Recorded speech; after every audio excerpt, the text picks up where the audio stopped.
Jesús de Nazaret, Cristología.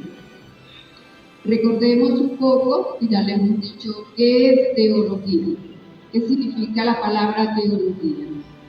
Teología es la ciencia de Dios, es la ciencia de la salvación, es la ciencia que busca explicar los misterios de Dios, las cosas de Dios. Eso es teología. En la teología hay una rama que versa o habla sobre Jesucristo. La cristología marca todo el discurso teológico, el discurso de la gracia, el discurso de los sacramentos y de la Iglesia. Todo está centrado en Cristo, Cristo céntrico. Sabemos o tenemos que estar conscientes que para amar a alguien, querer a alguien, ¿qué debemos hacer? Conocerlo. Perfecto. Conocerlo. No podemos amar, querer a alguien sin conocerlo, obvio. Entonces, así. Entonces, para conocer a Jesús, debemos referirnos a un libro muy importante y fundamental, que sería ¿cuál? Vamos a ver quién me dice. La Sagrada Escritura, ¿verdad? El libro más importante. En el Nuevo Testamento, específicamente en los Evangelios. Ahí es donde nosotros debemos referirnos para conocer a Jesucristo en su plenitud. A veces, muchos, porque me meto a mí también, en una época ya no tanto, porque tengo más conocimiento, hay quienes ven las películas de National Geographic, las que pasan en Semana Santa, o leen el Código Da Vinci, y ya creemos que nos conocemos a Jesucristo por lo que vemos y oímos allí, ¿verdad? Hasta la película de La Pasión de Cristo de Mel Gibson, ¿verdad que sí la hemos visto? Que hasta la prohibieron porque era tan fuerte, vean por allí, era tan fuerte pues que las personas que padecían del corazón no era bueno que la vieran porque era muy fuerte, según yo no la vi. Y resulta que allí pues hay mucha ficción en esto. No todo es cierto, porque hay mucha fantasía. Aunque todos los datos históricos de estas películas pues las extraen del Evangelio, no lo vamos a negar, para así tener pues, estos datos y realizar todos estos documentales o películas.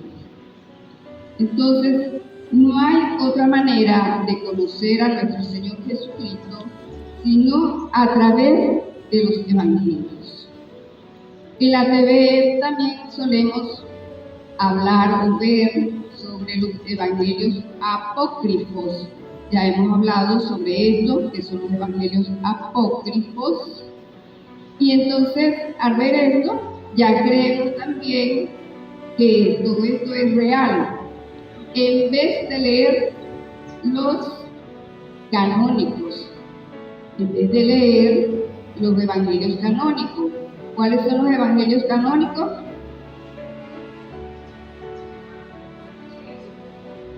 Los que están en la Biblia, en el Nuevo Testamento.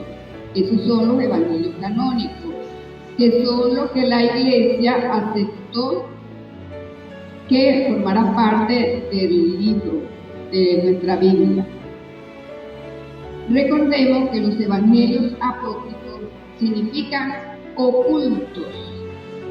Por esta razón, la Iglesia no los aceptó, se llaman apócrifos, porque esto significa ocultos, no pertenecen al canon, al conjunto de libros que forman la Biblia. ¿Por qué? Porque estos libros buscan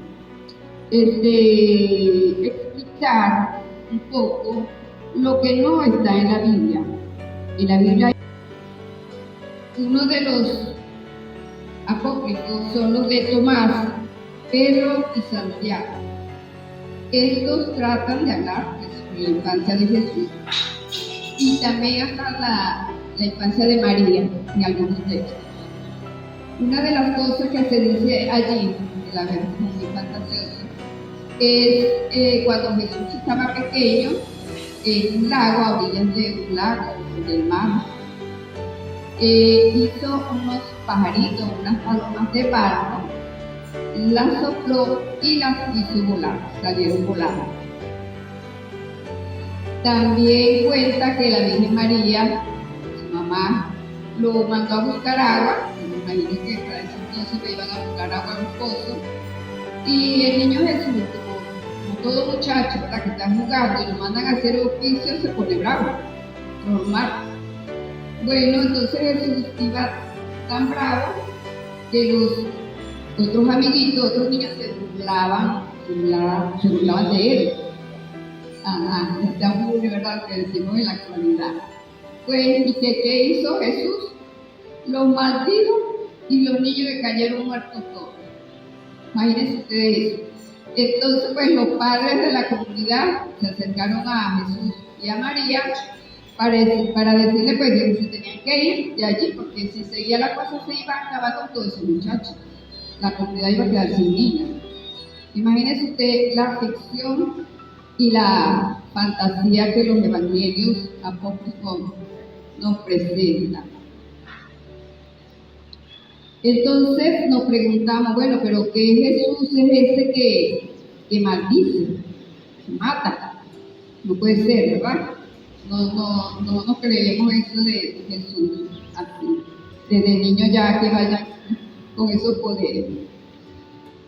Pero lo que pasa es que los apócrifos nos muestran solamente o hacen énfasis en la divinidad de Dios, Dios poderoso, que puede hacer todo. Claro que sí, estamos conscientes de que si Dios, un niño podía hacerlo, pero no era así. Los evangelios se predican, primeramente se empezaron a predicar de forma oral según la tradición, luego de forma escrita, aproximadamente 70 años después de la muerte de nuestro Señor Jesucristo. El evangelio es uno, los cuatro es uno. Eso, vamos a quedarnos con eso en nuestra mente. El evangelio es uno, así sea, así nos presenten cuatro. Pero hay cuatro versiones que ya conocemos, que son Mateo, Marcos, Lucas y Juan. Ya tenemos tiempo ya enseñándoles eso. Entonces Jesús es uno. Vamos a aprendernos estos cuatro evangelios. Los tres primeros son los sinópticos, porque tienen semejanza. Podemos colocar, así como lo observamos aquí en la lámina.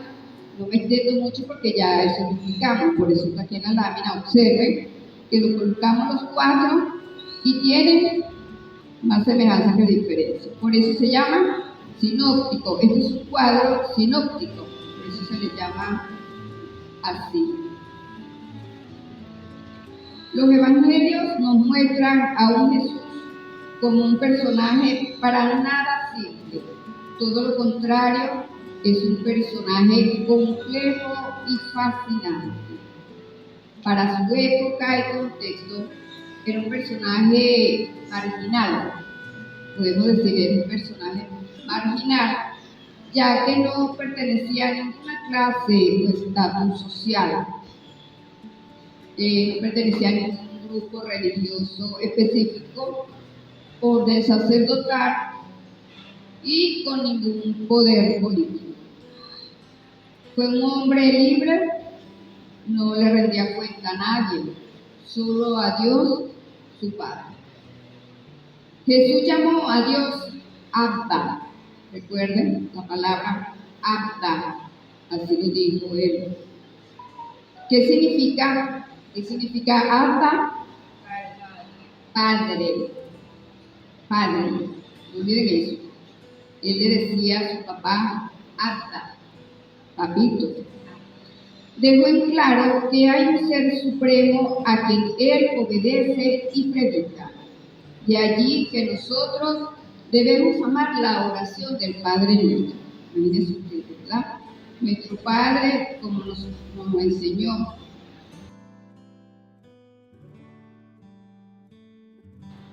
Estudiaremos el comportamiento de Jesús y la transgresión a la ley de Dios. ¿Se recuerdan aquella escena donde Jesucristo echó los mercaderes del templo? Sí, vamos a hablar acerca de eso. En aquel entonces, los escribas y religiosos eran considerados como los fieles cumplidores de la ley de Moisés, que es decir, la misma ley de Dios. Además de los 630 preceptos que ellos deberían cumplir y que hacían cumplir a las demás personas. Como Jesús no era uno de ellos, no era de la misma clase social, ni religioso, o no pertenecían al mismo grupo social, lo consideraron a él como un blasfemo, porque lo que profesaba y con el gesto de sacar del templo a los mercaderes, terminaron de convencerse que era un peligro para ellos y comenzaron a actuar en su contra. Comenzando allí la etapa final de la vida de Jesús, que termina con la crucifixión. Se puede concluir que el gesto de Jesús lo encontramos en los 4 evangelios, siendo una tradición múltiple, ya que están en los 4 evangelios. Y además de eso, lo podemos encontrar en los evangelios sinópticos. En ellos se dice que están al final de los evangelios, pero en el evangelio de Juan está al principio. Los evangelios sinópticos son Marcos, Mateo y Lucas. Les voy a dejar la cita para que se vayan reteniendo allí. En Marcos está el capítulo 14, entre los versículos 15 y 18. En Mateo está en el capítulo 21, versículos 12 al 13. En Lucas, en el capítulo 19, versículos del 45 al 46. Por eso es que ellos tienen paralelo y se va a distinguir, como nos explicó la hermana Silvia la semana pasada, con unos enlaces, unas rayitas a los lados que son paralelos. Y también lo encontramos en el Evangelio de Juan, en el capítulo 2, versículos del 13 al 19. Allí se puede leer: mi casa es casa de oración, pero ustedes la han convertido en cueva de ladrones. Jesús se refiere a que el templo era templo de oración y culto a Dios, y estaba siendo utilizado con otros fines, donde se dedicaban a vender unas cosas o una serie de cosas lucrativas para quienes comercializaban con la ofrenda, que los fieles necesitaban ofrecer a Dios. Por eso allí la presencia de animales, porque eran los animales los que ellos sacrificaban para darlo en ofrenda a Dios. Esto se prestaba para la usura, vendiendo con sobreprecio, algo muy parecido a la actualidad. Tenían hasta una casa de cambio en el lugar para convertir una moneda a otra, ya que venían de diferentes sitios y la moneda no era la misma, por eso tenían que existir allí la casa de cambio.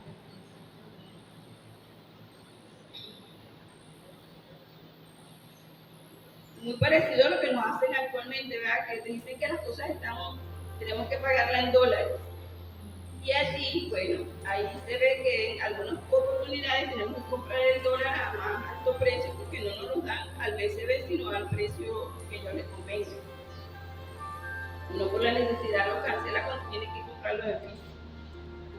Porque no existía, ¿verdad? Es como decir aquí, porque tenemos que cambiar los bolívares y convertirlos en dólares.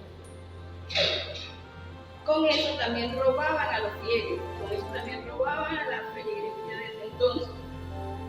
Este gesto también fue acompañado del Elohim. El Elohim es el dicho, o sea, la palabra que dijo Jesús en ese momento, donde Jesús dijo la siguiente: destruyan este templo y en 3 días yo lo levantaré de nuevo.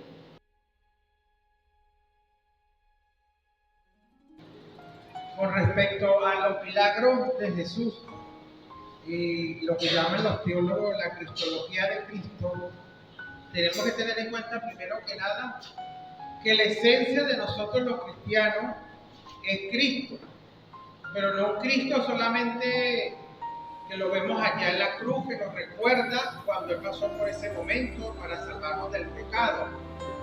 No un Cristo solamente que yo voy a la procesión de Él, no un Cristo porque yo arreglo porque es la fiesta de mi santo, no, es un Cristo que yo tengo que hacer el esfuerzo a través del proceso de transformación de ser un verdadero Cristo. No es fácil entender esto porque a los mismos teólogos les cuesta, a pesar de que ellos lo estudian con más profundidad, pero estamos en este camino y por eso estamos acá. Y esa es la esencia de nuestra fe, porque solamente así lograremos la salvación. Y para entender a Cristo no hay mejor forma que estudiar los evangelios, pero no estudiarlo de una manera porque estoy apurado, porque estoy fastidiado, no. Estudiarlo de una manera ordenada, sistematizada. Ellos recomiendan, los teólogos, que el primer evangelio que debemos de estudiar es el evangelio de Marcos.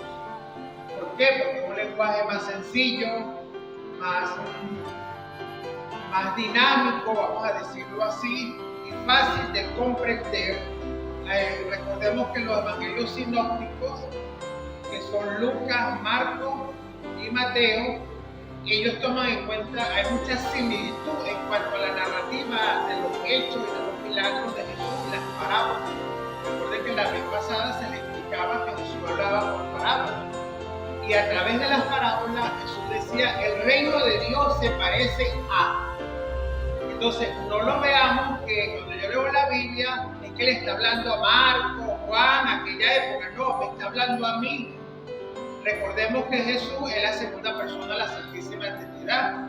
Creemos en un solo Dios único y verdadero, en la misma condición de la divinidad. Porque tenemos 3 y 4 dioses, ¿no? Entonces, ese Jesús me está hablando a mí.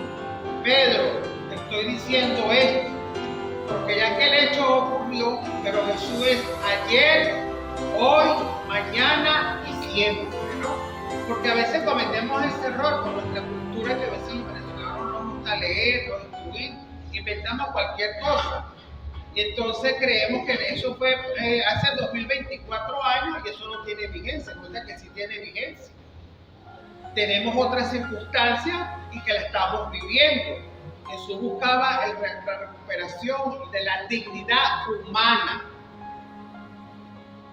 Él no justificaba el pecado, sino al pecador para que se convirtiera, porque su convertirme no nada más que vengo, me confieso con el Padre, confiéseme. No, es que tengo que transformar y cuesta, no es fácil, pero estamos en el camino porque queremos tener la vida eterna, queremos vivir lo que Jesús vivió, resucitar, ¿verdad? Y como te lo dice el mismo Jesucristo, una vida nueva en plenitud de Dios.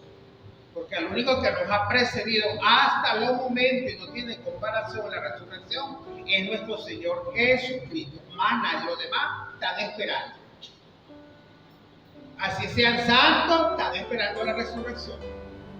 Y le pedimos a los santos que nos ayuden porque ellos vivieron a ese Cristo a través de su apostolado, de su misión que ellos tomaron o escogieron. Pero más ninguno de ellos ha resucitado.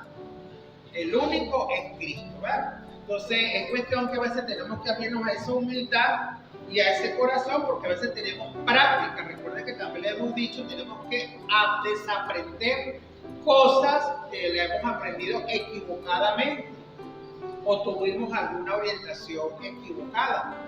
Entonces tenemos que educarnos todos los días. O sea, el estudiar nunca se acaba, porque tenemos que cada día crecer y crecer y crecer, porque al final que nos va a decir si lo hicimos mal o bien es Dios cuando lleguemos allá.